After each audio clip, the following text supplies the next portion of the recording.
Allah. Allahumma salli wa sallim wa barik ala sayyidina Muhammad wa ala alihi wa sahbihi ajmain wa man tabi'ahum bi ihsanin ila yaumiddin. Rabbi israh li sadri wa yassir li amri wa hlul 'uqdatam min lisani yafqahu qawli, amma ba'd. Alhamdulillah, akhwat fillah rahimakumullah. Insyaallah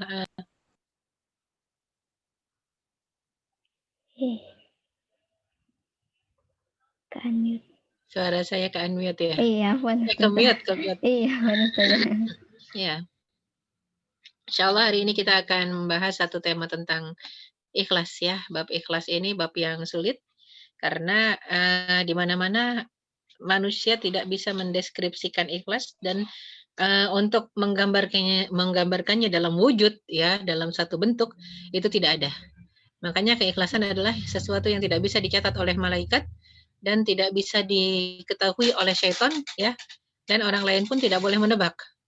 Jadi ikhlas itu yang tahu hanya kita dengan Allah saja. Hanya kita dan Allah semata. Malaikat tidak tahu ini orang ikhlas atau tidak, malaikat tidak tahu. Malaikat yang makhluk gaib saja nggak tahu. Makanya mungkin penting sekali untuk kita melihat satu hadis yang cukup panjang sebenarnya. Secara singkatnya gambarannya ketika malaikat membawa 3 nyawa, 3 ruh ya, dibawa dengan bejana emas ya dan wangi-wangian ke hadapan Allah Subhanahu wa taala. Sambil mengatakan kami ingin memasukkan 3-tiganya ke dalam surga. Kata Allah, siapa? Sebutkan satu persatu. Maka kata para malaikat, yang pertama nyawa seorang syahid ya. Seorang yang tengah syahid, maka dia layak masuk ke dalam surga karena dia berjihad fisabilillah ya, kemudian mati terbunuh, kami ingin memasukkan ke dalam surga. Kata Allah apa? Masukkan ke dalam neraka. Kaget malaikat ya. Kenapa malaikat kaget? Karena malaikat lihatnya secara real, kasat mata, dia terbunuh ya, orang ini terbunuh di medan pertempuran melawan kaum kufar ya, dan harusnya matinya syahid. Tapi kata Allah tidak. Ketika dia perang, dia hanya ingin disebut jagoan. Waqad qila dzalik, dan dia dapat gelar tadi, disebut jagoan, disebut pahlawan ya. Dan hanya itu saja yang didapat.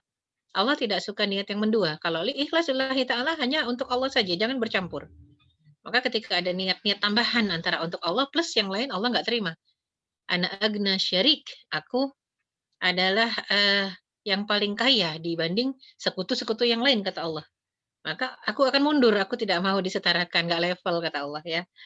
Jadi ketika ada niat, yang satu mencari ridha Allah plus mencari pujian manusia, dijamin Allah yang akan mundur. Ya, oleh karena itu satu, menandakan malaikat nggak tahu ini orang ikhlas atau tidak. Hatinya yang tahu hanya Allah. Yang kedua, nyawa seorang yang suka infak sedekah.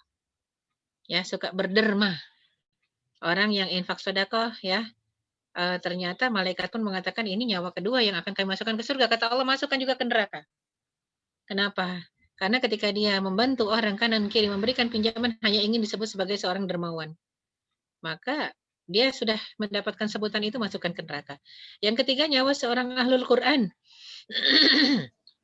Ya, dia membaca Al-Quran pagi, siang, sore, malam mengajarkannya. Ya, sehingga malaikat pun mengatakan orang ini layak masuk ke dalam surga. Kami ingin memasukkannya. Ternyata kata Allah, tidak, masukkan juga ke neraka. Yang tadinya judulnya 3 nyawa pertama yang akan masuk ke dalam surga, ternyata menjadi 3 nyawa pertama yang masuk ke dalam neraka. Karena kata Allah ketika dia membaca Al-Quran, menghafalkannya hanya ingin disebut sebagai qari ternama. Malaikat tahu yang gaib? Tidak. Ya, ikhlas itu tempatnya di hati. Ya. Oleh karena itu jaga keikhlasan. Wa'lamu anallaha ya'lamu ma fi anfusikum fahdharuhu. Ayat itu beberapa kali diulang, ketahuilah bahwasanya Allah tahu apa yang ada dalam hatimu, hati-hatilah.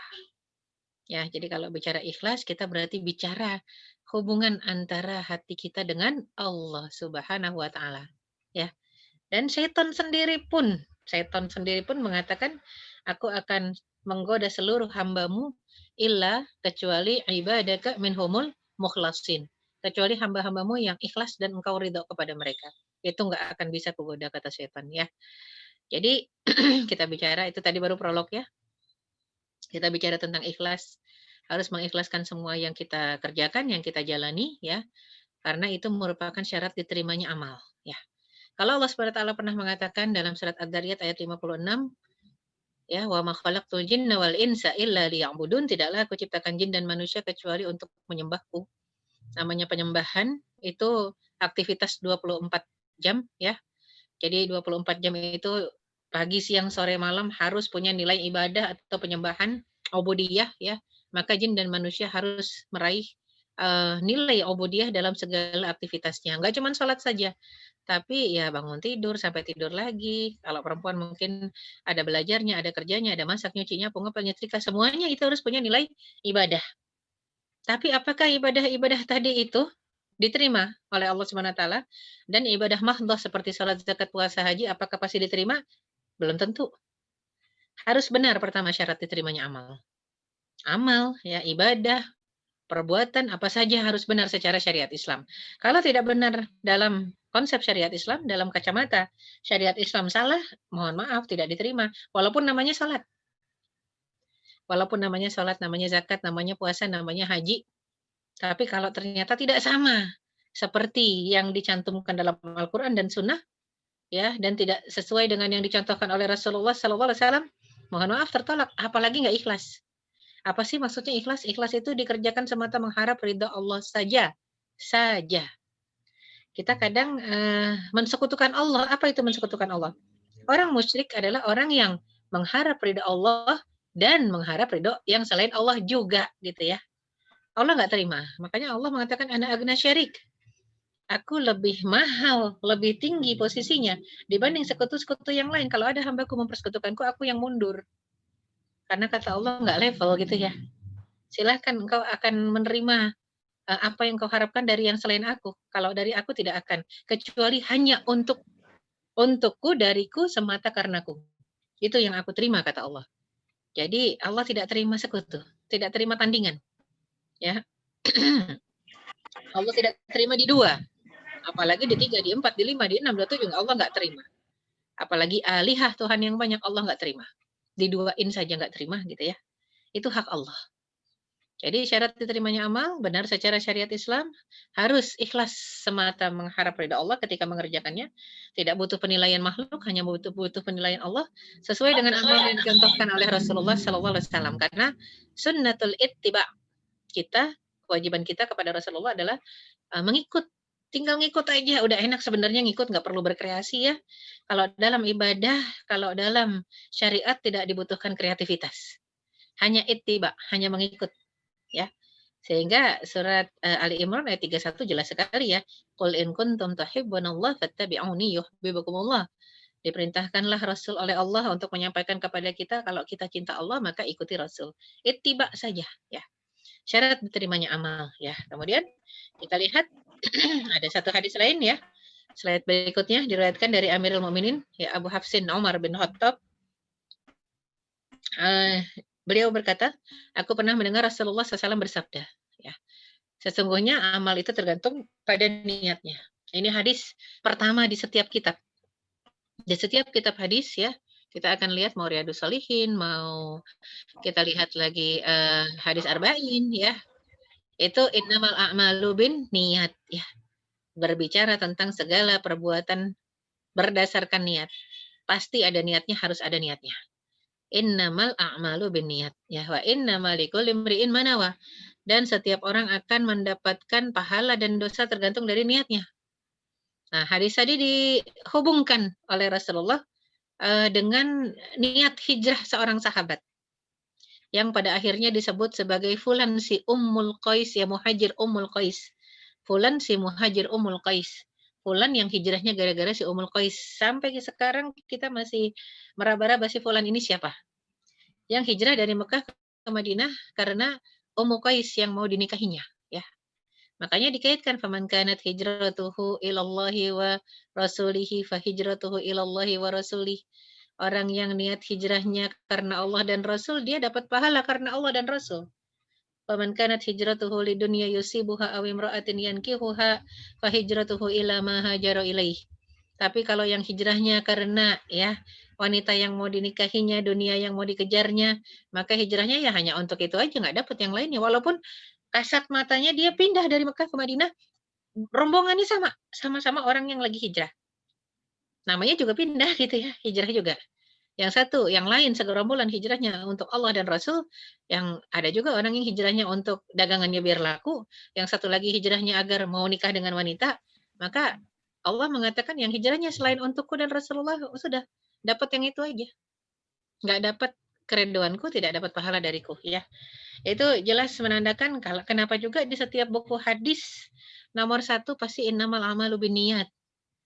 Karena apapun yang kita kerjakan, ya, masak, nyuci, nyapu, ngepel, nyetrika, ya, itu harus ada niatnya, wajib ada niatnya. Sehingga ketika ada niatnya dan niatnya itu ikhlas mengharap ridha Allah, mungkin ada yang bingung ya, masa masak mengharap ridha Allah? Masa nyuci, nyetrika, nyapu, ngepel mengharap ridha Allah? Iya, karena kalau cuma mengharap ridha manusia, kalau cuma sekedar kita kan kadang-kadang mengerjakan segala sesuatu ala kadarnya ya.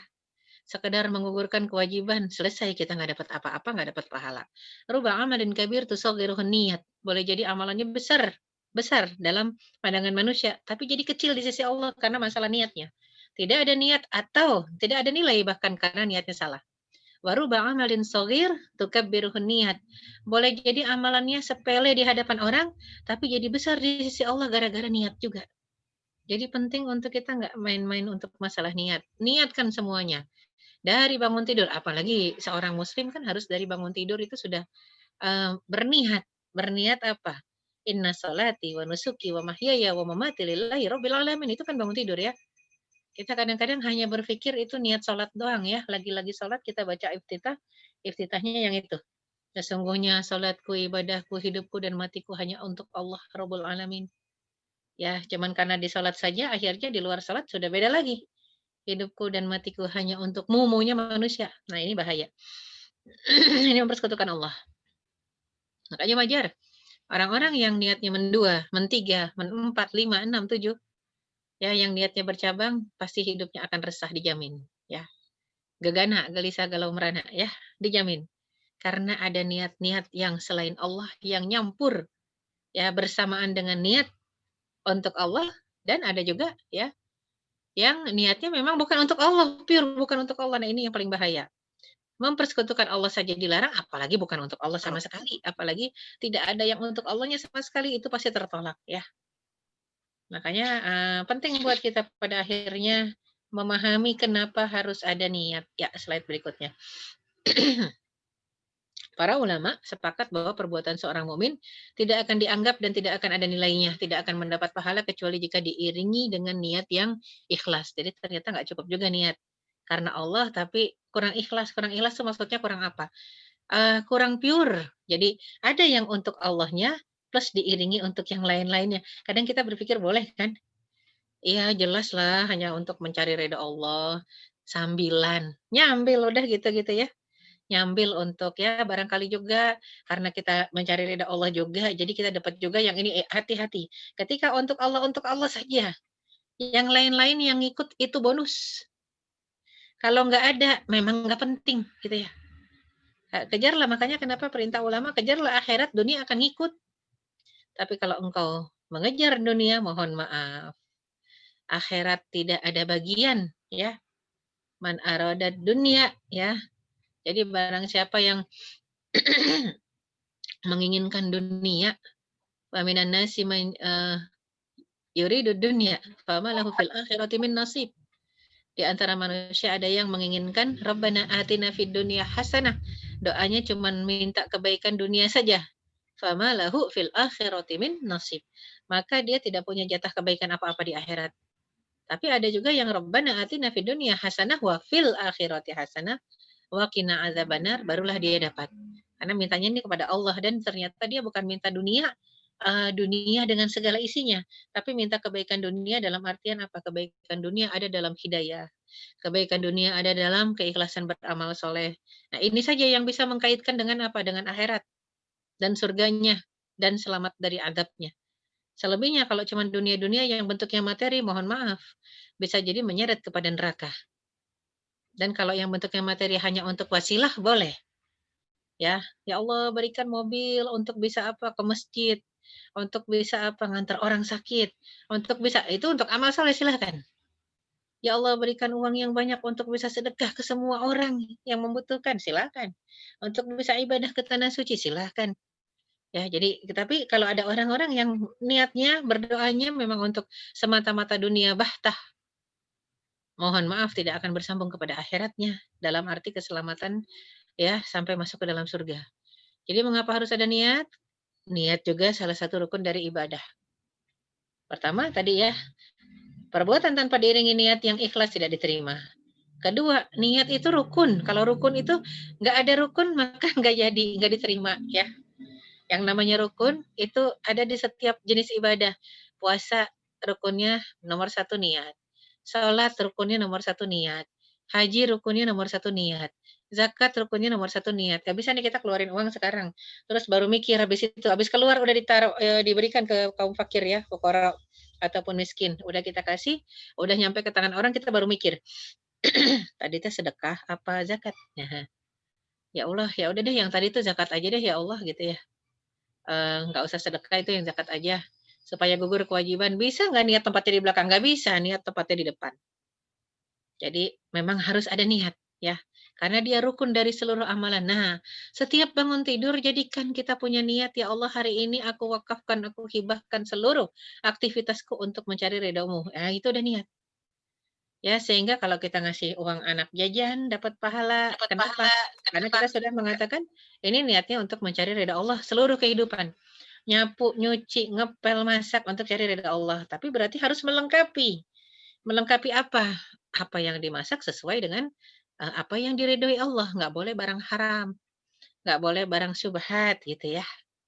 Jadi waktu dan tempat niat adalah pada saat hendak melakukan satu amal ibadah ya. Jadi dari awal niat itu berlaku. Jadi bukan setelah atau tengah ya, bukan, tapi saat sebelum baru akan mengerjakan. Jadi harus berniat dan itu harus ikhlas.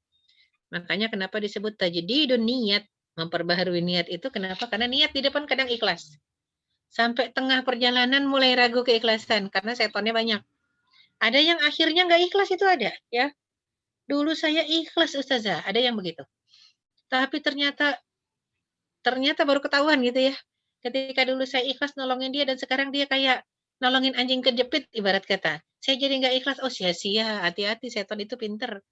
Ya merusak dan membatalkan pahala ikhlas kita.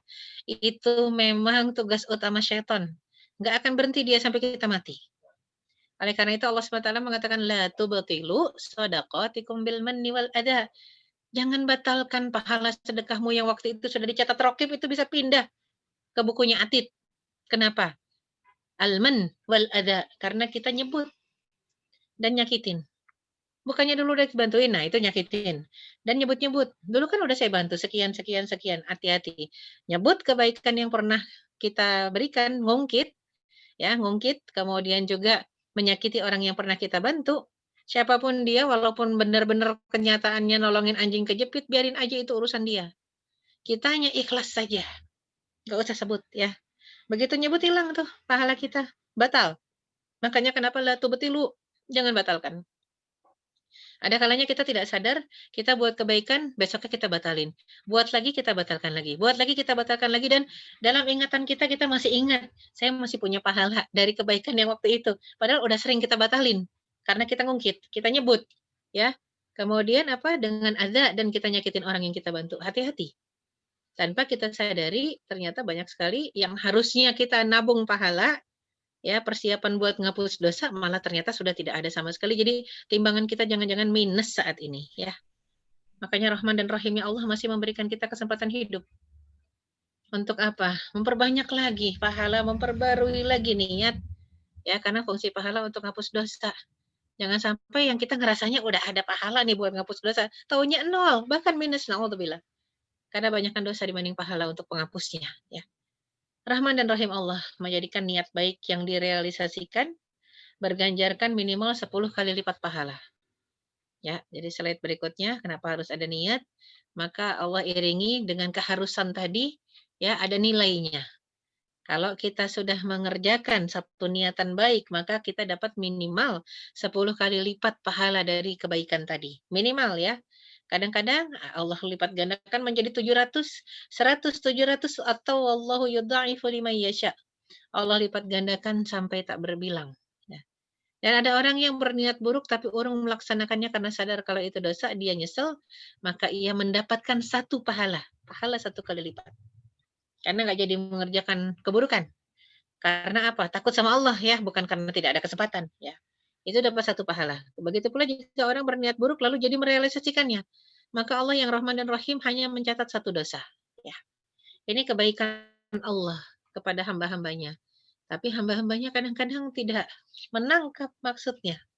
Ya, sehingga kebaikan itu disalah artikan, disalah maknakan. Niat bercabang, pokoknya kan ada yang untuk Allahnya gitu ya. Kemudian juga malah kadang-kadang niatnya untuk Allah, kadang besoknya enggak, besoknya lagi untuk Allah. Nah, bolak-balik. Hati-hati, hati-hati Allah tidak menerima niat-niat mendua, ya. Para nabi dan rasul, ya, berdakwah dengan memurnikan ketaatan dalam menjalankan agama Allah yang lurus. Wa ma umiru illa liya'budullaha mukhlishina lahuddin. Jadi itu perintah ya, surat Al-Baqarah sudah mengajarkan kepada kita, padahal tidak ada yang diperintahkan lebih dari sekedar ikhlas, lurus, lempeng, kerjakan yang diperintahkan, tinggalkan yang dilarang itu aja gitu ya. Tapi, kebanyakan manusia tidak mengerjakan yang diperintah, bahkan larangan itu, diadakannya, larangan untuk dilanggar gitu ya, kadang-kadang seperti itu. Ya, dan perintah-perintah itu juga untuk ditinggalkan. Nah, jadi kita lihat slide berikutnya ada sebuah hadis ya, Rasulullah SAW bersabda, Allah tidak menerima amal kecuali apabila dilaksanakan dengan ikhlas dan mencari ridha Allah semata. Ini hadis riwayat Abu Daud dan Nasa'i ya. Ternyata amal yang diterima oleh Allah Subhanahu wa taala ya harus ikhlas dan untuk mencari ridha Allah saja. Selebihnya amal-amal itu ditolak oleh Allah Subhanahu wa taala. Artinya apa? Kita harus paham nih esensi ikhlas. Gimana caranya supaya amalan-amalan kita diterima, ibadah-ibadah kita diterima, udah ada niat ya, niat bismillah nawaitu, udah niat itu ya. Lillahi ta'ala itu udah niat. Tapi kadang-kadang lillahi ta'ala di lisan, di hati mendua, mentiga, menempat, melima gitu ya. Nah ini gimana caranya hanya untuk satu-satunya saja, untuk Allah saja gimana caranya? Ya, penting untuk memahami esensi ikhlas. Salah seorang sahabiat, kita bisa lihat ya, slide berikutnya, sebelum kita masuk esensi ikhlas, ada satu kisah salah seorang sahabiat yang rutin berdandan setiap hari dengan tampilan secantik-cantiknya, padahal suaminya tunanetra. Sahabat wanita rajin dan rutin dandan, paling cantik ya di antara sahabiat-sahabiat lain dandannya luar biasa ya, padahal suaminya tunanetra. Sehingga kerap sahabat-sahabat yang datang, sahabat-sahabatnya datang, sahabat wanitanya ke rumahnya kadang-kadang mentertawakan, "Kamu dandan buat siapa? Suamimu tidak melihatmu. Kamu dandan buat siapa?" Ternyata si wanita ini mengatakan, "Aku berdandan karena Allah Subhanahu wa taala memerintahkan seorang istri berdandan untuk suaminya."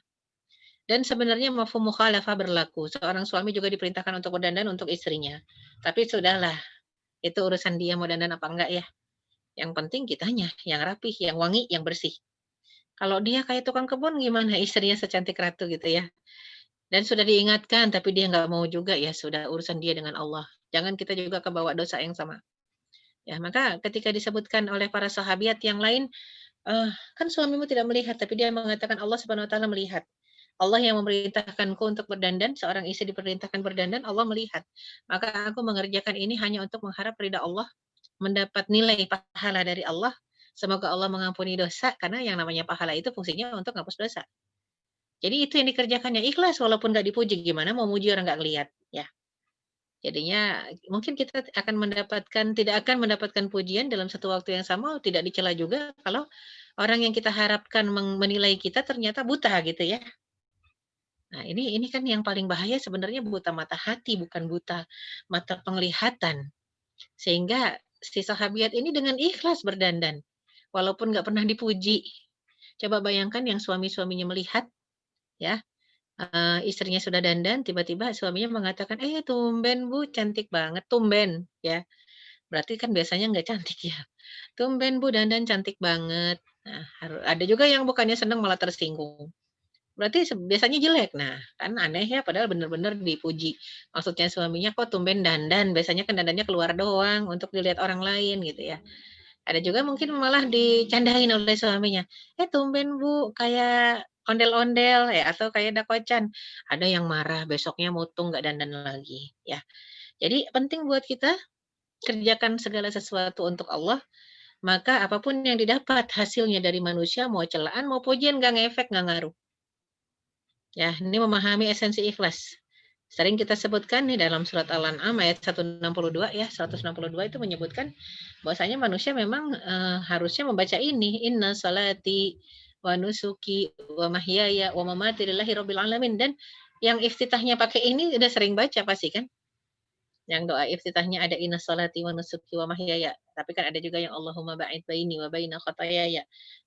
Intinya doa iftitah kan sunnah dipakai dipakai alhamdulillah, nggak dipakai nggak dosa gitu ya. Jadinya kan langsung Al-Fatihah, rukunnya Al-Fatihah. Maka penting buat kita untuk memahami sesungguhnya doa ini, ya ikrar ini tidak hanya berlaku saat salat, ya dan saat ibadah mahdhah. Karena ditambahkan wa mahyaya wa mamati, hidupku dan matiku hanya untukmu ya Rob. Jangan sampai di luar salat hidupku dan matiku hanya untukmu Bang, Mas, Dek. Wah, salah semua ya. Karena hidup dan mati hanya untuk Allah, titik. Enggak boleh dengan yang lain-lain. Ya, dan tulus dan ikhlas beragama. Surat Ghafir ayat 65, "Huwal hayyu la ilaha illa huwa fad'uuhu mukhlishina lahuddin, alhamdulillahi rabbil alamin." Allah yang maha hidup ya, dialah Allah yang maha hidup. Tiada ilah selain dia, maka sembahlah dia saja dengan tulus ikhlas beragama kepadanya. Artinya menjalankan agama ini ikhlas lillahi ta'ala. Nggak boleh karena orang ya. Maka segala puji bagi Allah Rabb semesta alam. Kita lihat yang kadang-kadang menyembah Allah karena orang. Khusyuknya kalau ada orang. Kalau nggak ada orang, ekspres salatnya. Ada yang masuk Islam karena mau nikah, gitu ya. Begitu ternyata orang yang dinikahinya tidak sesuai harapan, dibalik lagi ke agama yang sebelum ini nggak ikhlas nih namanya ya. Kalau yang namanya ikhlas karena Allah, maka ujian apapun yang kita rasakan setelah itu, maka kita harus yakin ya Allah lah yang menghendaki. Maka yang paling penting adalah bukan cuma sekedar diizinkan oleh Allah untuk terjadi, tapi cari ridhonya. Karena kalau masalah izinnya, Allah kerap mengizinkan pezina itu berzina, pencuri itu mencuri, pembunuh itu membunuh, tapi Allah tidak meridhoi mereka. Yang kita cari ridho, bukan cuma sekedar izin. Ada orang yang kekeh, ya Allah, saya maunya sama dia, nggak mau sama yang lain, dia aja gitu ya. Masa bodoh Allah ridho enggak, padahal dia yang dimauin itu nggak sholat. Ya, dia yang dimauin itu nggak puasa, nggak tutup aurat, pokoknya sama dia. Nah, ini kan namanya nyari izin, nggak nyari ridho. Ada kalanya diizinkan oleh Allah. Dan ketika diizinkan kita ngerasanya yakin itu diridhoi. Oh tidak ya. Izin tidak sama dengan ridho. Yang kita kejar ridho. Allah Subhanahu wa taala menciptakan surga dan neraka. Surga Allah ciptakan dengan keridhoannya dan neraka diciptakan dengan murkanya. Jadi ketika Allah Subhanahu wa taala memasukkan seorang hamba ke dalam neraka itu dengan penuh kemurkaan. Allah nggak ridho ya. Tapi kalau Allah masukkan seorang hamba ke surganya itu Allah masukkan dengan penuh keridhaan ya. Yang kita kejar ridho, sehingga kalau sudah ridho enak kita. Mengantungi ridho Allah berarti sudah mengantungi tiket masuk surga. Sehingga penting untuk memahami esensi ikhlas. Ya, esensi ikhlas itu kalau sudah kita kerjakan segala sesuatu hanya untuk Allah ya, dan menjalankan perintah Allah juga ikhlas, mengharap ridhonya. Maka slide berikutnya kita lihat, ikhlas itu sama dengan ridho dan diridhoi oleh Allah Subhanahu wa taala ya. Makanya kalau orang sudah ikhlas artinya ridho, kita ridho terhadap Allah dan ketetapannya dan aturannya, dan Allah juga pasti ridho kepada kita kalau kita sudah ridho diatur kayak gimana aja. Nah, pada saat itulah kita akan dapati ya, ternyata dalam surat Al-Hijr ayat 40, setan itu takut pada orang-orang yang mukhlasin. Kadang orang nggak ngerti, bilang kenapa kok bukan bukan mukhlisin, tapi kok mukhlasin gitu ya. Kalau yang mukhlis itu orang yang ikhlas, kalau mukhlas ya setan itu mengatakan Rabbana ya, fabima aghwaytani la aqudanna ya. Jadinya ibadaka minhum ajmain illa ibadaka minhumul mukhlasin. Ya Allah, karena Engkau telah memutuskan bahwa aku ini pasti jadi hamba yang sesat, maka aku akan menjadikan mereka memandang baik, ya, memandang baik perbuatan maksiat di muka bumi. Jadi hamba-hamba Allah itu disesatkan oleh setan, ya, sehingga apa yang jelek, yang buruk, yang maksiat, yang kemungkaran itu dianggap baik, ya, dikerjakan oleh hamba-hamba Allah, ya, dan pasti aku akan menyesatkan mereka semua. Illa ibadaka minhumul mukhlasin, kecuali ya hamba-hambamu yang mukhlasin. Yang mukhlasin itu yang ridho dan diridhoi. Emang ada orang yang ridho nggak diridhoi? Orang-orang ikhlas ya, orang mukhlis, dia ridho banget. Contoh deh, seorang pezina ketika mengerjakan perzinahan dia ridho. Allah ridho nggak? Nggak, gitu ya. Seorang pencuri, wah planningnya mateng ya. Ikhlas banget ketika mengerjakan pencurian, penjamretan, perampokan, ya, maka seorang pencuri ikhlas banget. Ya, dia sudah membuat satu perencanaan dan perencanaannya sukses, goal, ikhlas banget ngerjainnya. Dia nggak ikhlas malah kalau gagal ketangkep dia nggak ikhlas. Ya, tapi apakah Allah ridho? Tidak. Makanya setan mengatakan, yang aku tidak bisa goda itu bukan mukhlisin, tapi mukhlasin. Orang yang ikhlas, yang ridho, sehingga engkau pun ridho kepada mereka. Itu nggak bisa aku goda, ya. Dari ayat tersebut jelas bahwa orang yang berhati ikhlas dan Allah ridhoi tidak mampu digoda oleh syaitan. Sehingga senantiasa orang itu akan berada di jalan yang lurus. Karena sesungguhnya setiap hamba Allah itu ada di jalan yang lurus. Kecuali setan berhasil menggodanya atau dia mengikuti dan mentaati bisikan-bisikan hawa nafsunya, ya. Jadi penting buat kita untuk memahami esensinya seperti esensi surat Al-Ikhlas gitu ya. Coba kita baca surat Al-Ikhlas. Qul huwallahu ahad, Allahus samad, lam yalid wa lam yulad wa lam yakul lahu kufuwan ahad. Wa lam yakul lahu kufuwan ahad. Ada nggak kata-kata ikhlasnya? Tidak ada. Coba kita lihat sedikit kalau surat yang lain misalnya Al-Falaq, qul a'udzu birabbil falaq, ada kata falaknya. Surat An-Nas, qul a'udzu birabbin nas. Surat Al-Kautsar, inna a'tainakal kautsar. Surat Al-Lahab, tabbat yada abi lahab, ya.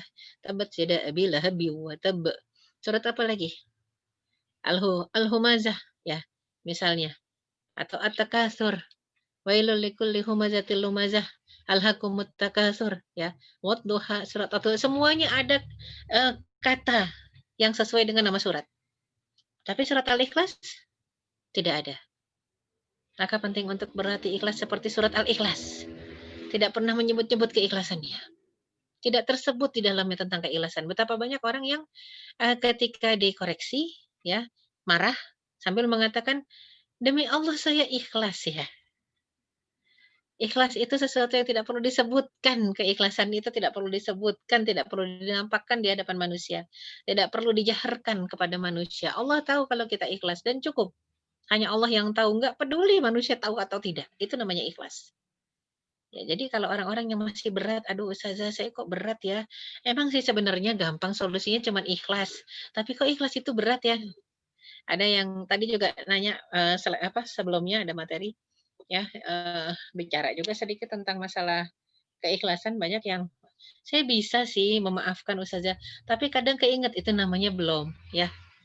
Kalau kadang keinget-inget yang masa lalunya itu, jadinya kesalahan masa lalu itu yang bikin saya jadi kurang ikhlas. Nah, emang belum ikhlas sebenarnya. Karena kalau sudah ikhlas sudah selesai kayak taubatan nasuha gitu ya. Tidak akan mengulang lagi kalau kalau teringat bahkan menyesal. Kalau yang namanya ikhlas juga begitu. Kalau keingat kebaikan kita bukan senang kita. Khawatir, ya Allah jangan-jangan begitu teringat, bergeser itu keikhlasan yang lalu.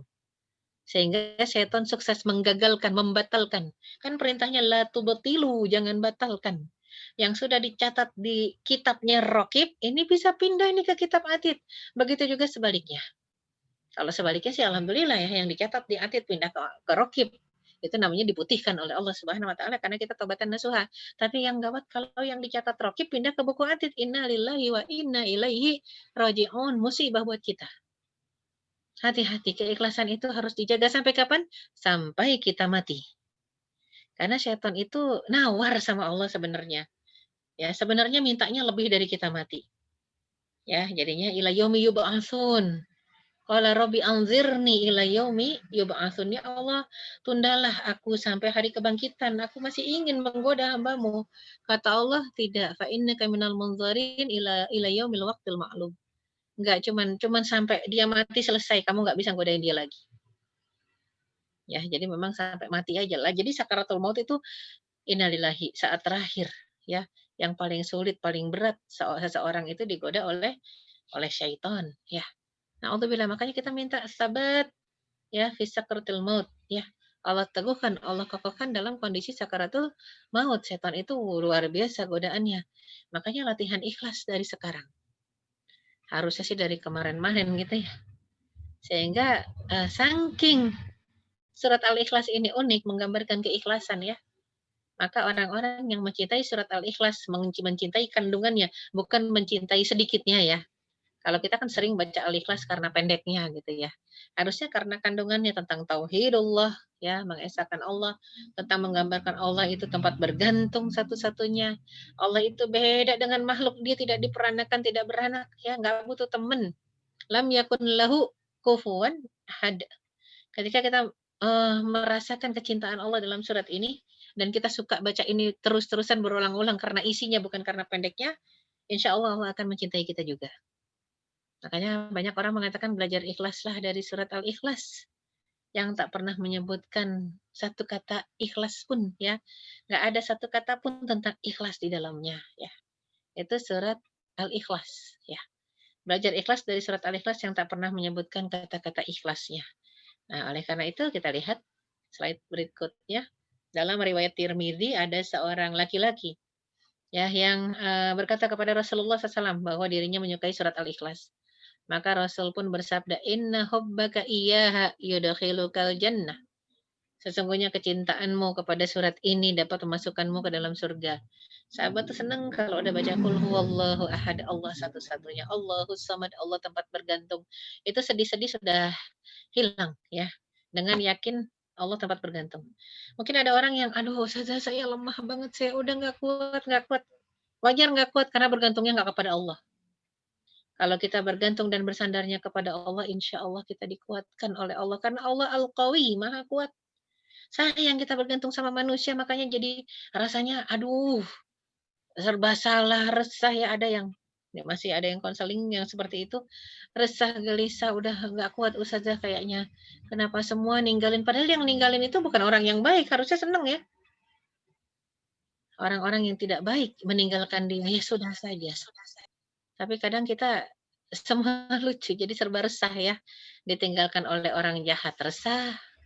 Ya pengennya orang yang jahat itu jadi baik, atau itu kita ngerubah skenario semua ya. Kan skenario adanya di tangan Allah, kita mah cuman jalanin aja. Tapi ustazah yang memusuhi kita itu kerabat semua, orang tua misalnya, anak, ada suami yang semuanya misalnya kafir, musuhin ya. Harusnya sudah alhamdulillah kita seorang diri misalnya yang muslimah menandakan kita memang dididik Allah untuk bersandar totalitas hanya kepadanya. Sudah jalani saja skenarionya. Jangan juga resah akhirnya menjadi lemah. Jangan sampai. Kalau kita lemah, ditinggal oleh musuh-musuh itu, musuh Allah, kita merasa lemah, berarti naudzubillah min dzalik perlu dipertanyakan keimanan kita.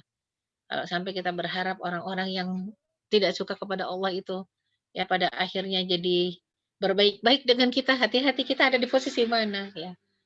Jadi, nah ini bentuk keikhlasan, harusnya tidak ada rasa berat sama sekali. Tidak ada keberatan, tidak ada haraj sama sekali ya, terhadap apa takdir Allah Subhanahu wa taala ya, dan juga kita harus yakin bahwasanya keikhlasan itu melahirkan kecintaan ya. Makanya kenapa Allah Subhanahu wa taala mengatakan kepada seorang sahabat yang bacanya itu aja surat Al-Ikhlas terus, bahkan diriwayatkan beliau adalah imam Masjid Quba. Para sahabat dulu resah karena kalaupun dia baca surat lain, misal dia baca Al-Ghasyiyah, misal dia baca Al-Mutaffifin, nanti rakaat berikutnya dia baca surat lain, misalnya Al-Asr dan Al-Ikhlas. Atau surat lain misalnya dia baca surat apa? Al-A'la dan Al-Ikhlas. Habis Sabbihisma rabbikal a'la dibaca juga qul huwallahu ahad. Sehingga masalah ini dibawa ke Rasulullah, "Ya Rasulullah, orang ini kok sering banget baca surat Al-Ikhlas, bahkan selalu dalam salat." Ya. Orang itu dipanggil, ini imam masjidnya, imam masjid Kuba, ya, dipanggil.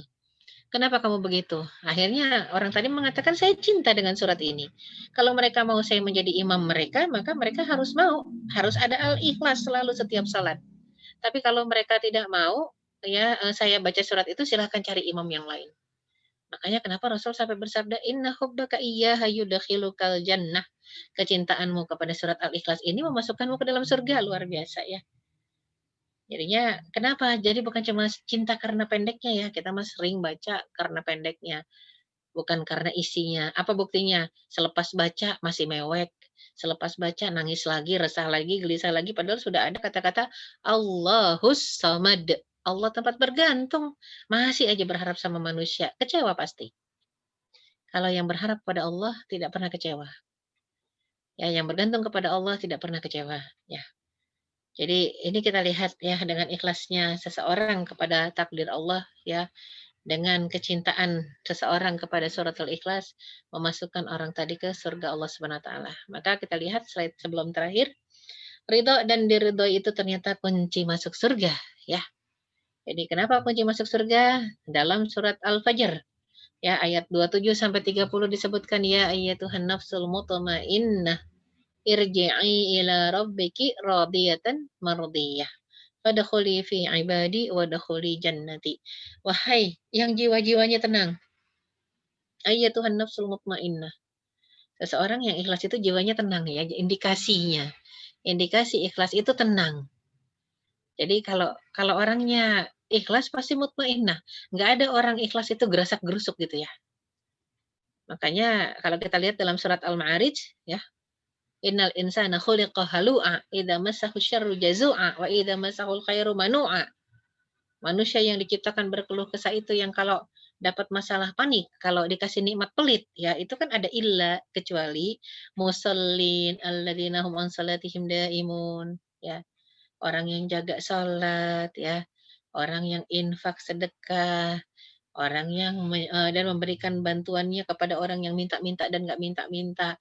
Itu kriteria-kriteria orang yang ya, tidak berkeluh kesah, tidak panik, tidak gelisah, dan tidak pelit, ya. Itu orang yang ridho dan diridhoi, orang yang jiwanya mutmainnah. Kriterianya bisa dilihat di surat Al-Ma'arij gitu ya.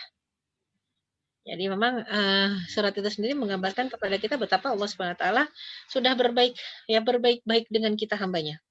Memberikan beberapa ketentuan agar bisa mengikutinya dengan mudah, bahkan juga sudah dikasih clue-nya ya, mau masuk surga diundang bahkan oleh Allah, maka cukup jadikan jiwa ini tenang hanya bersandar kepada Allah. Irji'i ila rabbiki radiyatan mardiyah. Orang yang ikhlas, yang ridho dan diridhoi. Fadkhuli fi ibadi, ayo masuk ke dalam golongan hamba-hambaku. Fadkhuli jannati, masuk ke dalam surgaku. Ya, jadi ini satu hal yang penting untuk kita perjuangkan adalah keikhlasan tadi. Yang semata berharap ya ridha Allah berarti harus memastikan memang yang kita kerjakan ini Allah ridha bukan Allah murka ya. Ada kalanya salah kaprah. Pengen belajar misal ya, pengen belajar Islam, mencari ridha Allah jelas. Pengen belajar tata cara sholat yang baik, pakai jilbab yang baik misalnya ya. Cara wudhu yang baik. Kita perempuan belajarnya berduaan sama guru ngaji laki-laki. Ini niatnya lillahi ta'ala, hasilnya berharap lillahi ta'ala, tapi prosesnya tidak mendatangkan ridha Allah. Mana mungkin Allah akan ridho pada akhirnya. Makanya prosesnya penting untuk apa? Mendalami, ya, mencari tahu, ya, belajar apa itu proses-proses yang diridhoi Allah Subhanahu wa taala. Maka ketika prosesnya benar, betul kita mengatakan saya ikhlas. Kalau prosesnya benar, maka wajar disebut ikhlas. Saya ikhlas mencari ridha Allah, maka insya Allah dapat ridha Allah kalau prosesnya benar. Tapi kalau prosesnya salah, tidak akan mendapat ridha Allah, sangat mungkin mendapat murka Allah, walaupun kita mengatakan ikhlas. Ya. Jadi penting buat kita lihat semuanya step by step-nya dari awal, tengah, akhir. Kalau akhirnya juga diridhoi oleh Allah Subhanahu wa taala, udah selesai, setan nggak bisa mengganggu kita. Masalahnya kadang-kadang kita tidak tahu apakah ini benar-benar sudah benar dan Allah ridhoi. Ya, maka indikasinya cukup rasakan. Yang namanya al-ithmu ma haka fin nafsi wa taraddada fis sadr. Yang namanya dosa ya, itu karena merongrong hati, rasanya nyesek, nggak enak, bikin hati deg-degan dan ragu-ragu ya. Jadinya itu kalau kita mengerjakan satu perbuatan yang salah ataupun satu kesalahan. Sehingga penting buat kita mendeteksi dalam diri kita apakah ini sudah benar, sesuaikan, cocokkan dengan Al-Quran dan Sunnah ya.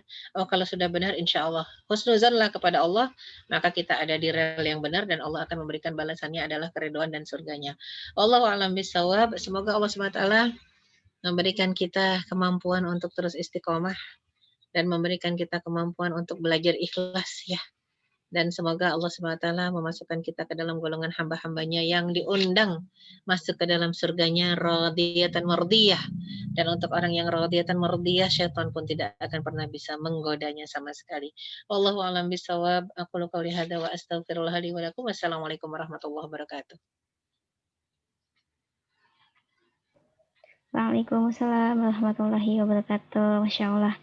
Jazakillah khair Ustazah atas materi yang sudah disampaikannya.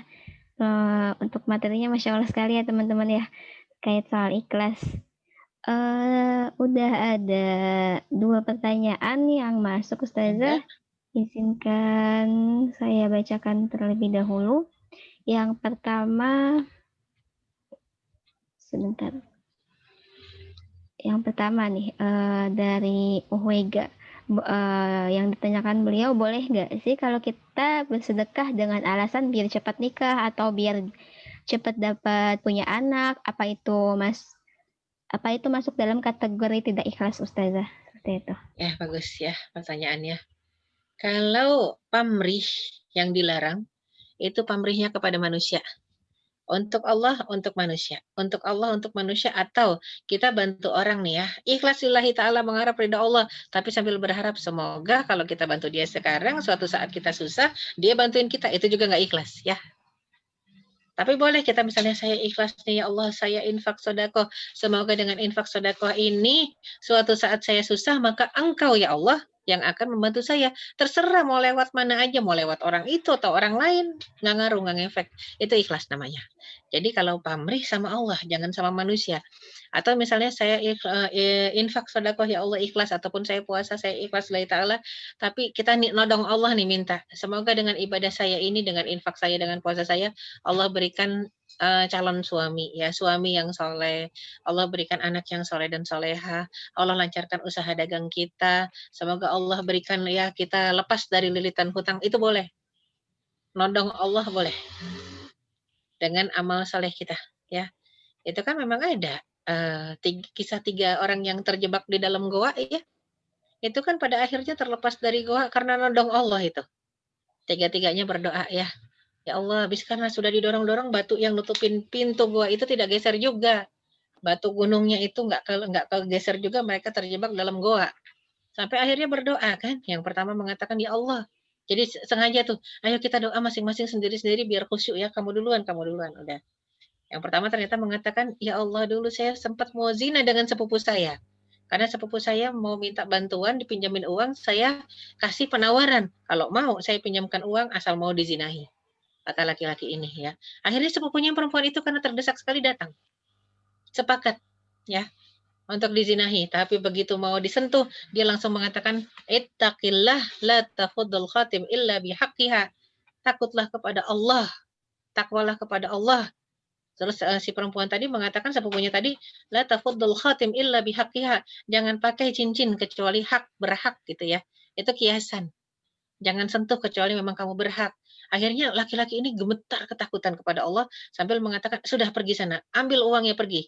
Ya, pergi tinggalkan saya segera." Dan jangan kembali lagi, artinya uangnya nggak usah dipulangin gitu ya. Sampai sampai laki-laki tadi mengatakan, "Ya Allah, kalau saya dulu itu ikhlas tidak jadi zina karena takut kepadamu, maka geserlah batu ini." Doanya salah ya. Harusnya maka keluarkanlah kami dari sini gitu ya. Doa harus eksplisit lah. Yang Allah kasih persis seperti permintaan. Ya jadinya, ya Allah geserkan batu ini. Geser batunya, nggak bisa keluar juga. Karena kan orang Arab gede-gede, ya itu batu geser dikit doang.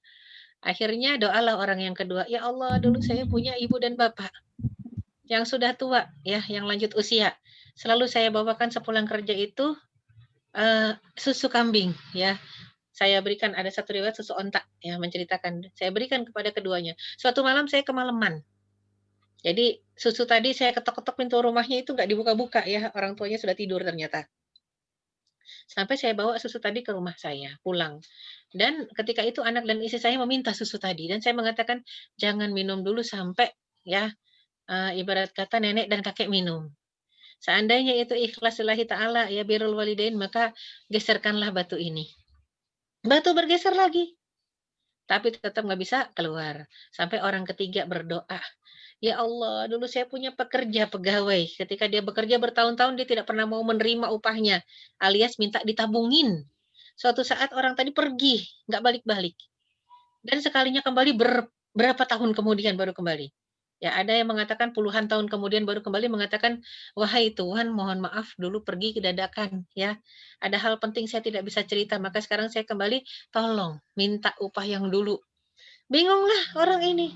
Padahal kalau kita kan, oh, upah yang dulu berapa, nominalnya kita kasih. Kalau dia tidak, ini orang soleh majikannya.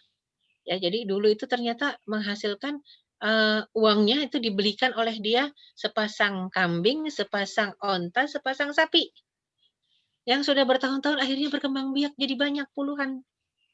Akhirnya karena ragu memakan uang syubhat, kalau dikasih cuman sepasang sepasang sepasang doang, sedangkan sekarang sudah ada puluhan pasang, akhirnya tuannya tadi mengatakan, "Itu semua upahmu." Sampai pegawainya mengatakan ya, karyawannya, "Jangan menghinaku. Wahai Tuhan, tidak mungkin itu semua hasil dari kerjaku yang aku letakkan, aku simpankan di dirimu. Tidak, itu semua milikmu." Akhirnya, ya lucu juga ya, ini pegawai ngambil semuanya, nggak disisain sedikit pun, satu pun nggak disisakan.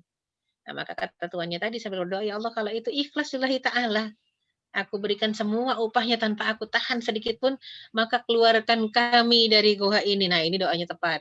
Gelundunglah batu tadi ya dari pintu goa dan mereka bisa keluar.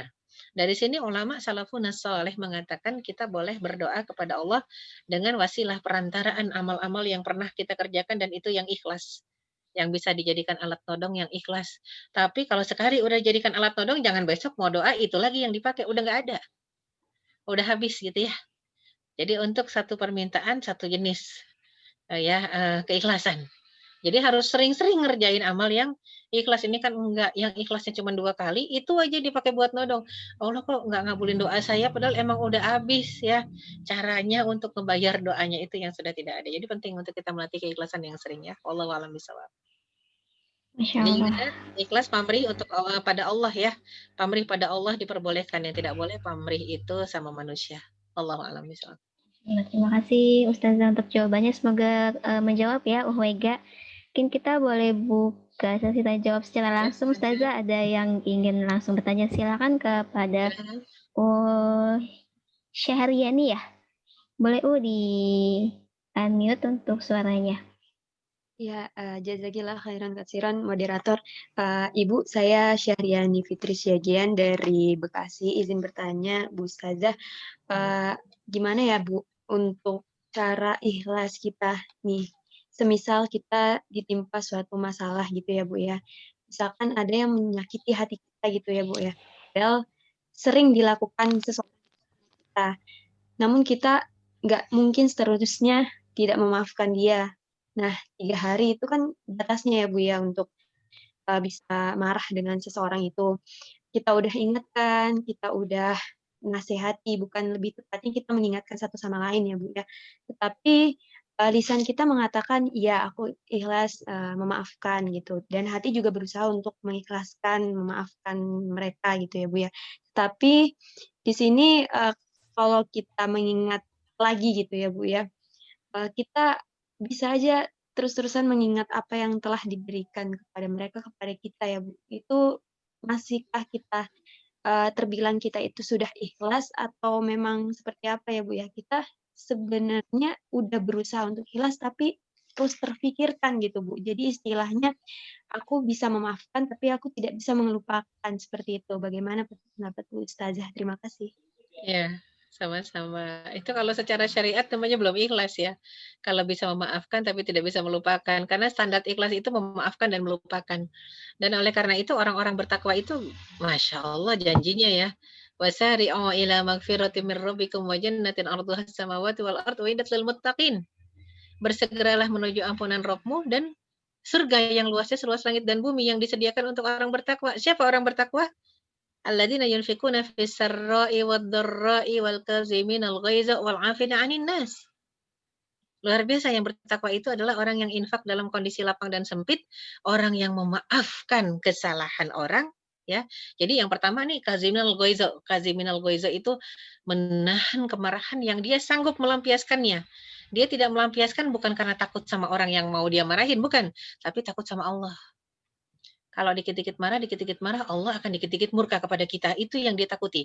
Maka dia tahan kemurkaannya, kemarahannya, makanya disebutnya bukan kazmul godop, bukan godop. Kalau godop doang marah doang, tapi kalau gois itu marah yang mau meledak dia tahan. Karena takut pada Allah, takut Allah murka sama dia. Wal afina 'anin nas. Sesudah dia tahan kemarahan yang meledak tadi, dia maafkan orang yang tadi berbuat salah kepada dirinya. Ingat ya, kesalahan kepada diri, bukan kesalahan kepada umat Islam dan syariat Islam. Kalau kesalahan kepada umat dan syariat harus marah kita. Tapi kalau cuma diri kita doang yang dihina, ya, nggak masalah. Kan diri kita doang yang dihina. Tapi kalau simbol-simbol syariat yang dihina, Allah, syariat, Rasul dihina, marah. Umat Islam dihina, marah ya. Tapi kalau kita doang, apa artinya kita sebagai seorang individu. Maka penting buat memaafkan dan melupakan. Ciri ikhlas yang utama ya udah memaafkan, melupakan. Itu cirinya.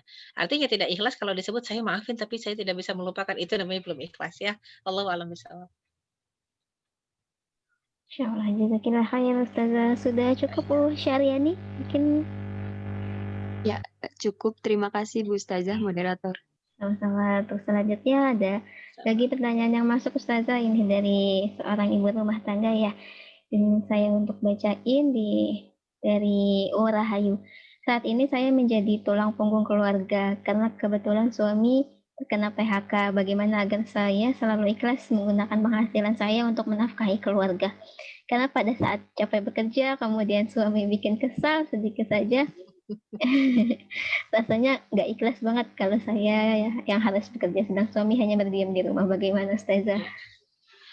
Iya, hati-hati sayang ya, udah capek, keluar uang, nggak ikhlas, nggak dapat pahala. Ya, sayang. Kalau kita harus capek, kita harus keluar rumah, keluar tenaga, keluar waktu ya, keluar uang ya, maka satu-satunya cara wajib ikhlas agar dapat pahala.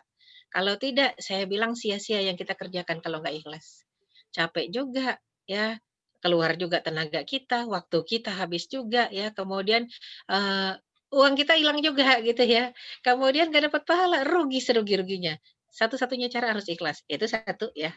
Yang kedua, tolong mindset saat ini ya, ini cara berpikir kita saat ada pandemik dan saat kondisi Allah takdirkan menjadi sulit ya.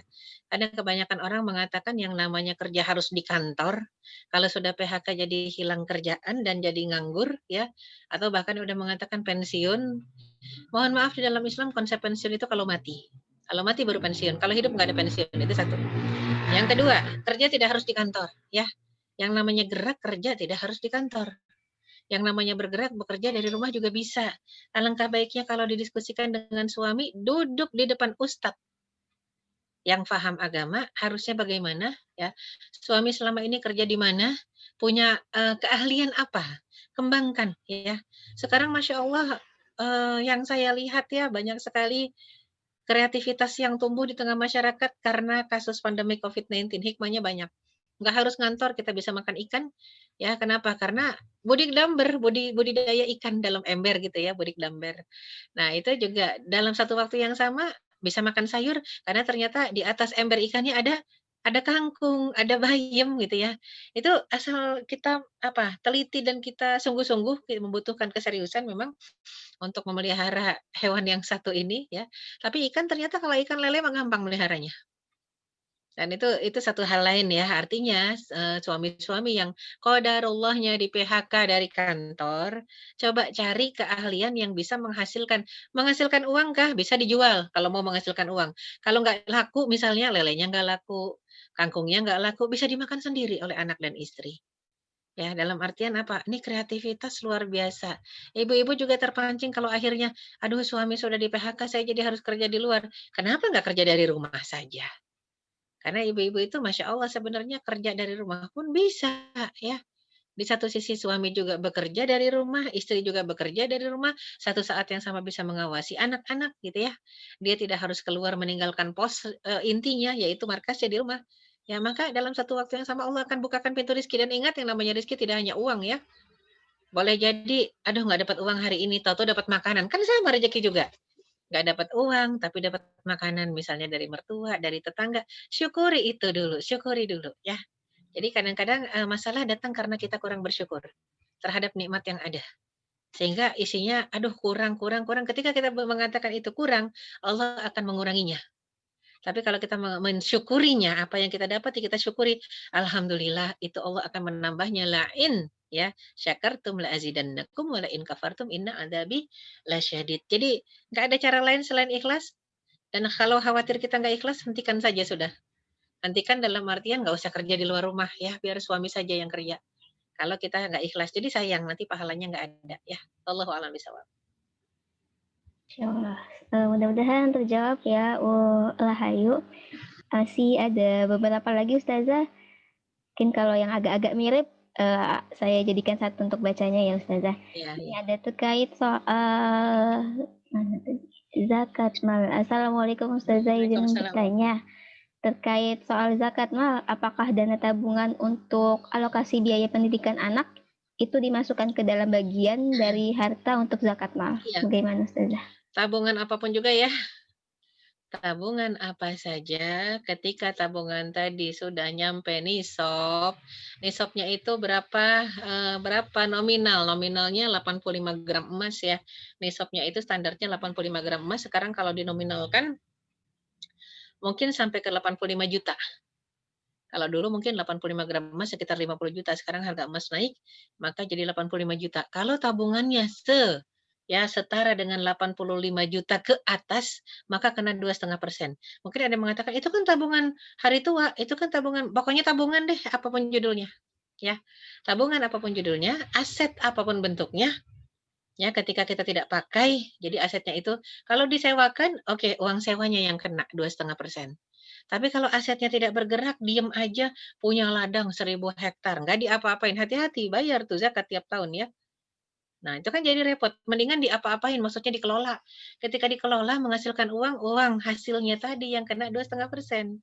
Tapi kalau tidak diapa-apain, ngeri, rumah 4, yang ditinggalin 1, yang 3 nggak disewakan, ditinggalkan juga enggak, itu buat tabungan masa tua Ustazah sama kena juga, malah kena dari pokok, kan repot ya. Oleh karena itu penting, karena memang kita diperintahkan untuk apa? Kita diperintahkan untuk menabung untuk akhirat, bukan menabung untuk masa tua di dunia. Dan yang namanya menabung untuk akhirat itu segala sesuatu yang kita infakkan saat ini, yang kita keluarkan saat ini untuk akhirat kita. Tapi kalau yang kita simpen, apalagi misal kita mengatakan kita menyimpan untuk pendidikan anak, nanti kalau sudah gede udah kuliah. Boleh jadi begitu anak kita kuliah kita udah nggak ada ya, boleh jadi kita sudah diwafatkan oleh Allah Subhanahu wa taala. Itu udah bukan ladang pahala kita ya.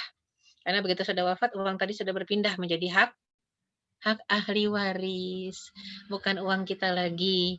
Dan yang namanya uang kita, pahala kita kalau kita masih hidup sudah kita bisa infakkan, kita berikan.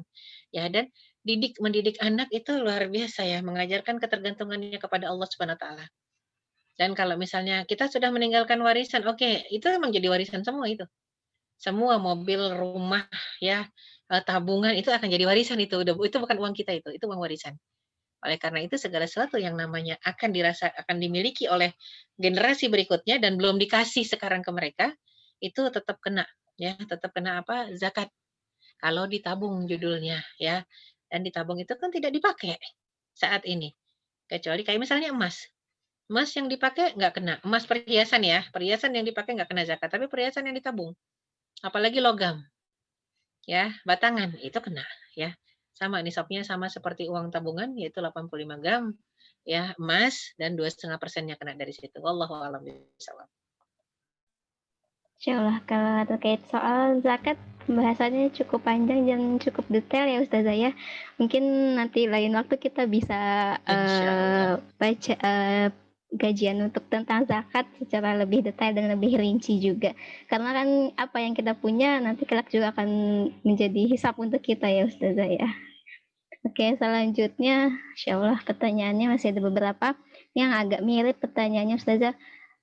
Bagaimana cara kita untuk meluruskan niat agar tetap ikhlas dari awal sampai akhir? Kadangkala di pertengahan kita melenceng sedikit, ada rasa ujub atau ada rasa riya. Terus ketika kemudian mungkin apakah kita setelah ada rasa itu kita bertobat, apakah niat kita bersih kembali atau murni kembali niat kita? Seperti itu Ustazah, bagaimana? Alhamdulillah Allah Rahman Rahim ya. Apapun yang sudah luput dari kita, kita ambil lagi bisa. Makanya kenapa Rasulullah SAW mengatakan, kadang-kadang syaitan mencuri sholatku. Niat Rasul pasti lillahi ta'ala. Tapi kadang-kadang di tengah perjalanan sholat itu dicuri sholatnya Rasul oleh syaitan. Kata sahabat, gimana caranya dicuri ya Rasulullah? Aku kadang-kadang lupa bilangan rakaat dan aku kadang-kadang lupa bacaan sholat Rasul aja begitu, apalagi kita. Maka Rasul perintahkan, saat syaitan curi, curi lagi sholatnya, ambil lagi gitu ya. Saat syaitan mencuri sholat kita, curi lagi, ambil lagi. Sehingga utuh. Jangan terbuai. Ya, udah lupa, misalnya kita lagi dengerin bacaan, apalagi yang sholatnya bermakmum ya. Ngikutin bacaan imam. Akhirnya imam baca, kita lagi ingat kunci kita yang hilang, dompet kita yang keselip kemana gitu ya. Kemudian kita ingat kompor belum dimatiin, jangan sampai kita santai dan terbuai. Akhirnya fokus lagi, kembali lagi, insya Allah akan kembali lagi. Utuh nilai-nilai pahala kita. Nah, sama juga dengan masalah keikhlasan begitu. Ya, yang namanya keikhlasan mungkin digoda oleh setan dalam perjalanannya. Atau yang lebih gawat, ujung ikhlas awal, tengah ikhlas, akhir digoda. Wah, ada tuh yang kayak begitu. Ya, ada seorang istri yang pada akhirnya tidak ikhlas dengan suaminya. Marah-marah karena suaminya nikah lagi, ya.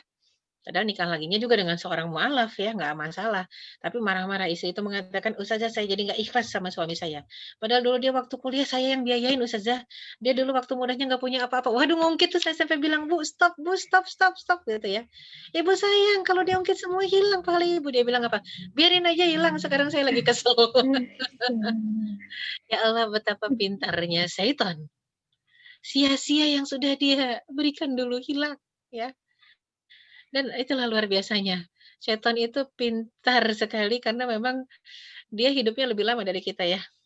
Psikolog andalan, psikiater juga ya. Tapi ingat dia hanya bisa menebak dan tidak tahu yang gaib. Ya, jadi tetap kita yang lebih ya, dekat dengan Allah Subhanahu wa taala kalau kita beriman. Hati-hati. Jadi gimana caranya supaya kita bisa menjaga terus keikhlasan? Ingat-ingat aja setan itu akan terus menggoda kecuali kita hamba yang ikhlas. Kita ridho, niscaya Allah akan ridhoi kita, setan nggak sukses menggoda kita. Jadi ingat-ingat itu kalau udah mulai keganggu nih, ingat, wah setannya menang. Masa kita mau mensukseskan program setan kan enggak. Jadi ingat-ingat itu, aduh kayaknya setan udah mau sukses nih menggoda nih. Saya mulai ingat-ingat kebaikan saya mulai ingat keburukan orang lain kepada saya, hati-hati. Di situ kenapa hati-hati? Sayang, sayang sekali kalau perjalanan sekian lama yang kita hasilkan pahala sudah banyak, dalam sekejap mata berpindah catatan dari rokib ke atid semua. Innalillahi wa inna ilaihi rajiun. Apalagi begitu udah pindah, yang tadinya debit jadi kredit gitu ya. Begitu udah pindah, saat itu juga diwafatkan. Gimana rasanya? Begitu pindah catatan pahala hilang jadi dosa, saat itulah diwafatkan oleh Allah Subhanahu wa taala. Saya lagi bicara, masalahnya ada satu teman yang baru wafat kemarin, sehat walafiat, lagi berdiri lagi presentasi baru mau mulai tausiah. Jatuh, duduk, tersungkur dalam posisi sujud, meninggal. Mudah sekali gitu ya, mudah sekali, nggak pakai sakit, nggak Covid itu ya. Jadi memang, eee coba, kalau itu lagi enak, lagi berdakwah, lagi beramal soleh, diwafatkan nyaman. Coba kalau lagi kesel, lagi nggak ikhlas, lagi sebel, tiba-tiba diwafatkan. Apa jadinya? Catatan kita. Tempat kita nanti di akhirat di mana? Naudzubillah min dzalik. Jadi jaga keikhlasan ya. Semata-mata memang betul-betul berharap apa yang kita ikhlaskan itulah tabungan kita agar, lolos dari mizan nanti di hari kiamat ya, dan hati-hati dengan ketidakikhlasan. Setan sukses dengan programnya, kita terseret masuk ke neraka gara-gara mengikuti bisikan mereka. Naudzubillah min dzalik. Wallahu a'lam bishawab. Insyaallah.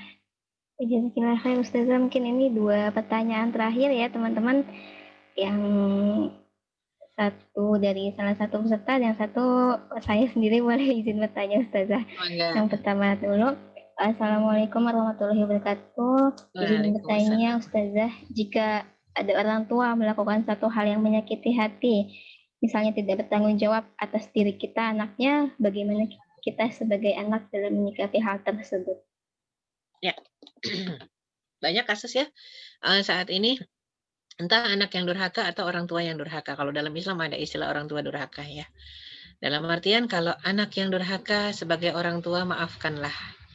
Karena kalau orang tua tidak memaafkan anaknya, wah anaknya bisa jadi lebih parah dari sekedar jadi malin kundang ya. Ini sampai ke akhirat ini ujung-ujungnya ya. Tidak akan bahagia sama sekali, ujungnya neraka pasti. Yang bahaya juga orang tua durhaka dan orang tua tidak sadar kalau dia durhaka.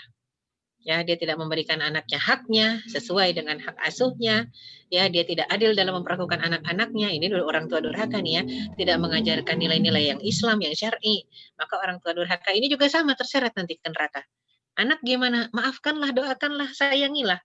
Kasihani orang tua yang kayak begitu. Karena kita ada di dunia ini mau nggak mau Allah sudah menjadikan orang tua kita sebagai perantara, wasilah untuk kita ada di dunia ini. Maka maafkan dengan penuh kasih sayang, tuntun mereka ke jalan Allah.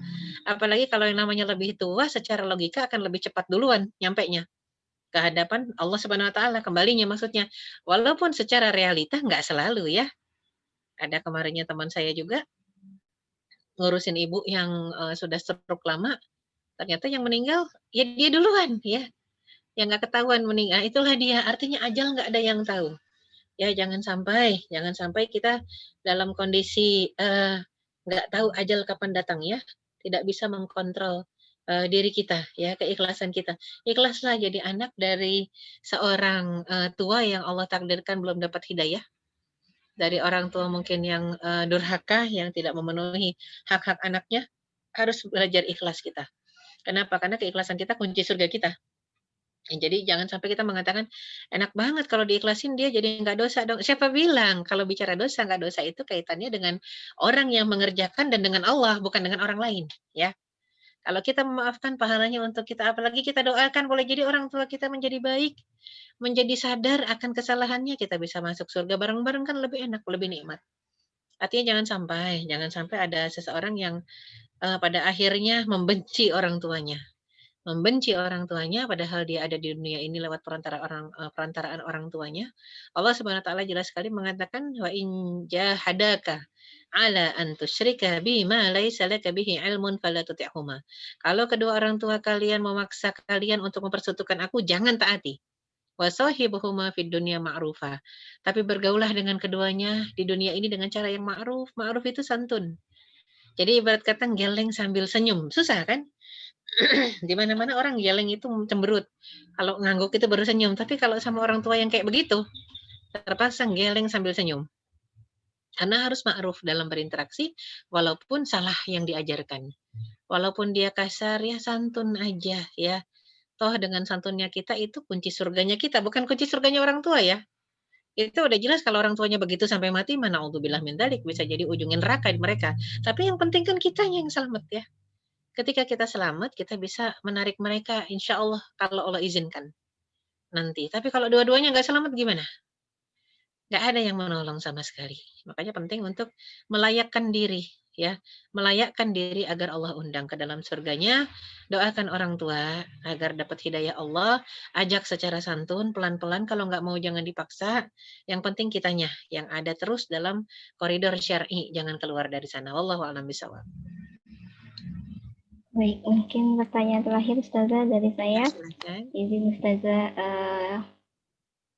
dikatakan Allah ridho terhadap kita itu yang bagaimana sih Ustazah, yang seperti apa? Apakah sudah setiap harinya kita menjalankan aktivitas secara lancar, ditambah terus nikmatnya, apakah Allah ridho seperti itu Ustazah? Ya. Nah ini dia, kalau misalnya kita menganggap keridhaan Allah itu wujudnya nikmat yang berbentuk ya. Padahal nggak selalu juga nikmat yang berbentuk. Kadang-kadang nikmat itu sebuah keimanan, keyakinan, ya, kesehatan, segala sesuatu yang nggak bisa kita raba ya secara materi ya. Tapi ternyata itu nikmat yang paling besar kalau memang keistiqomahan apalagi ya. Oleh karena itu yang namanya Allah ridho nggak selalu diizinkan. Tadi ingat izin tidak sesuai dengan ridho ya, tidak selalu sama dengan ridho. Diizinkan belum tentu diridhoi. Tapi kalau sudah diridhoi, diizinkan atau tidak sudah nyaman-nyaman saja. Contoh, ada seseorang mungkin yang minta izin kepada Allah. Ya Allah, saya ingin bekerja di tempat tersebut. Pokoknya saya maunya di situ, nggak mau di tempat lain misalnya gitu ya. Akhirnya Allah izinkan, tapi ternyata tempat itu adalah tempat penyulingan penyulingan anggur ya, sirup anggur menjadi air keras. Memang pabriknya besar, kemudian hasilnya banyak ya, dan gajinya juga besar. Dia senang sekali, wah doa saya diijabah katanya. Doanya dikabulkan. Ya, sehingga Allah kasih pekerjaan di situ dengan gaji besar. Allah izinkan saya. Dia sholat, dia nggak mabuk, dia cuman kerja di tempat penyulingan khomer. Kira-kira gimana? Allah izinkan tapi Allah murkai. Allah kabulkan doanya karena dia kekeh mintanya itu aja, hati-hati. Makanya kita harus bisa memastikan kalau kita mengatakan saya kejar ridha Allah, betul nggak yang kita minta sesuatu yang Allah ridhoi? Pastikan. Gimana cara taunya? Itulah pentingnya untuk mengkaji Al-Quran dan Sunnah. Apa yang kita minta, kalau Allah berikan, ingat, baru Allah izinkan nih.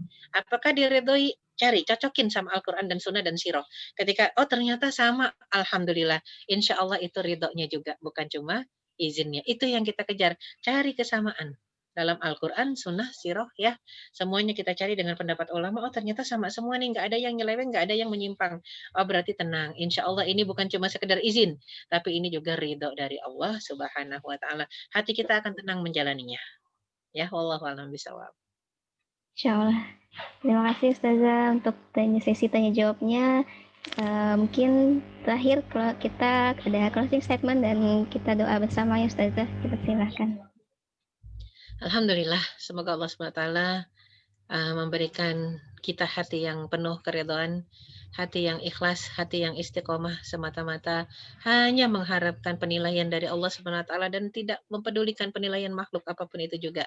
Ya, asalkan Allah ridha, maka itulah yang kita harapkan dalam kehidupan dunia dan akhirat kelak. Semoga Allah berikan kita keistiqomahan sampai berjumpa Allah dalam kondisi husnul khatimah. Amin ya rabbal alamin. Kita tutup dengan istighfar. Astaghfirullahalazim, astaghfirullahalazim, astaghfirullahalazim. Alladzi la ilaha illa huwal hayyul qayyum wa atubu ilaik. Allahumma lakal hamdu hatta tarda wa lakal hamdu idza radid wa lakal hamdu ba'da ridha wa lakal hamdu awwalan wa akhira wa lakal hamdu batinan wa zahira. Allahumma salli wa sallim wa barik ala sayyidina Muhammad wa ala alihi wa sahbihi ajmain wa man tabi'ahum bi ihsanin ila yaumiddin. Allahumma taqabbal minna innaka antas samiul alim وتب علينا إنك أنت التواب الرحيم ربنا ظلمنا أنفسنا وإن لم تغفر لنا وترحمنا لنكونن من الخاسرين ربنا لا تزغ قلوبنا بعد إذ هديتنا وهب لنا من لدنك رحمة إنك أنت الوهاب اللهم أرنا الحق حقا وارزقنا اتباعه وأرنا الباطل باطلا وارزقنا اجتنابه اللهم إنا نسألك حسن الخاتمة ونعوذ بك من سوء الخاتمة ربنا هب لنا من أزواجنا وذرياتنا قرة أعين واجعلنا للمتقين إماما ربنا آتنا في الدنيا حسنة وفي الآخرة حسنة وقنا عذاب النار سبحان ربك رب العزة عما يصفون وسلام على المرسلين والحمد لله رب العالمين أقول قولي هذا وأستغفر الله لي ولكم والسلام عليكم ورحمة الله وبركاته.